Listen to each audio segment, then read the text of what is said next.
Good morning, everybody. Today is the day. Isn't it, Dave? Huh? Look at him. Bloody brick in his mouth again. Anyway, today's the day.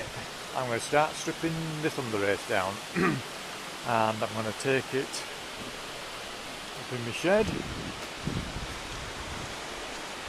where I'll do some work on it. So,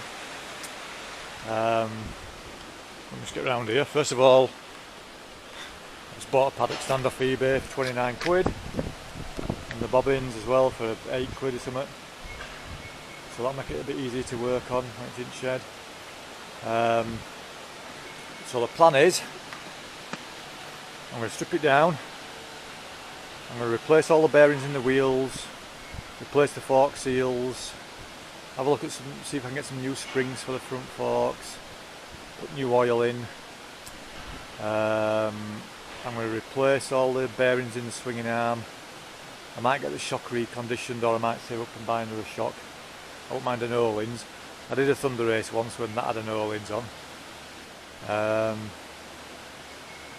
In fact, the Thunderace I did before, it was like a gold and black one with a white stripe, and if you type in YouTube, I think it's Thunderace track bike, you'll see somebody wringing the nuts out of it.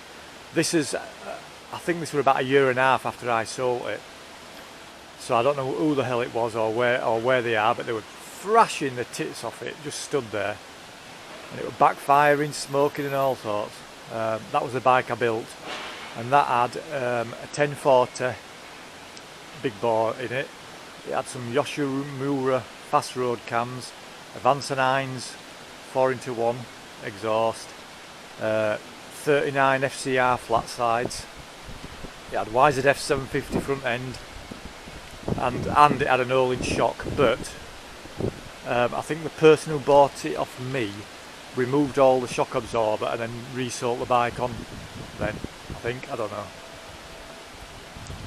But anyway, that was the bike I built. So if you search for Thunderace track bike, for some reason it comes up as that, then you'll see it was like a gold and black and white one. That's the one I built, and it had a black frame. So with this one, what I'm going to do is I'm going to put a 1040 in it. I was thinking about turbocharging it, but I've been looking into that, so whether I'm going to do that or not, I don't know. But anyway, it's at least going to have a 1040 big bore kit, and I'm going to save up and buy a brand new set of them 39 FCRs, I think, again. So we shall see how it goes. But anyway, to start off, this is the video where I'm going to basically strip down. So today I'm going to take all the panels off. I'm taking the rear pod off. They're all in the car now, what I'm taking off.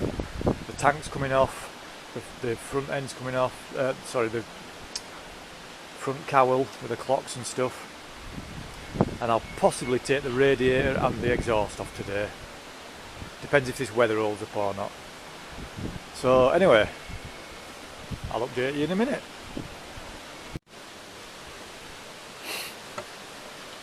So, I've got a load of stuff in back at car, and there's all this other shit down here. Obviously now that I'm taking it to bits, I can see that there's bits missing and stuff like that. And somebody's cut off the back of the fucking under tray.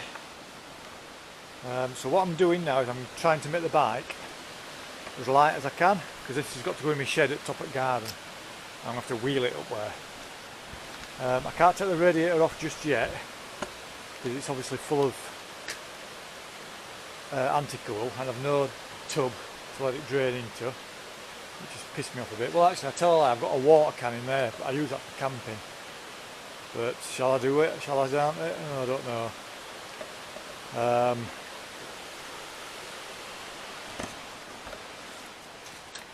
Like I say, it's full of antifreeze. It actually looks like there's been spiders growing in there, everything's rusty on it.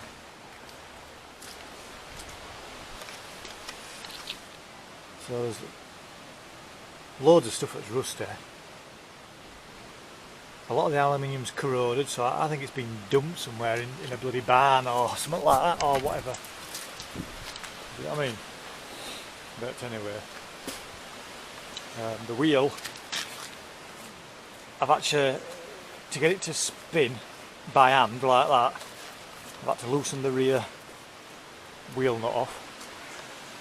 So, but anyway, and I tried to take the other half of the front mudguard off, but that little bolt there is absolutely solid, so I've blasted that in some penetrating stuff. So I shall keep going, but we're getting there now. We're getting down to a little shell, hopefully, so it won't be long yet. Right, the exhaust is off, the radiator's off. I've managed to catch the coolant in a little tub I've got down there. I did admittedly spill a tiny bit on the floor. So, as usual, that screw was on solid and the wire just snapped, but you can see how corroded that is. That's ridiculous. And the exhaust isn't a standard one.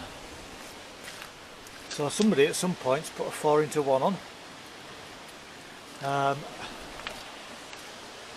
And when they've put it on, they've made a right good job of putting the exhaust gasket on.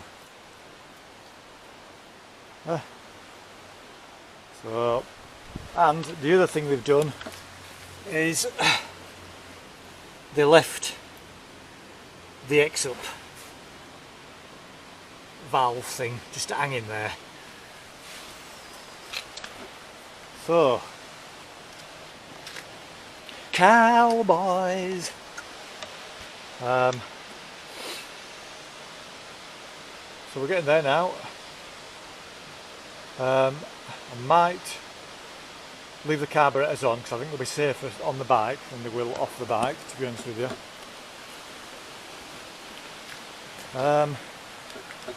What I should do really is take the wiring loom off and get that up home, because all this shit's going up home, and then all I need to do then is just get that rolling chassis, so to speak, up to the shed.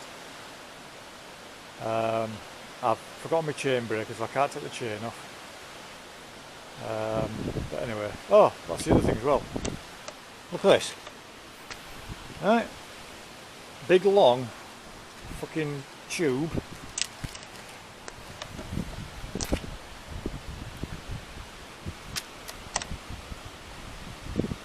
It goes to one of the vacuum pipes.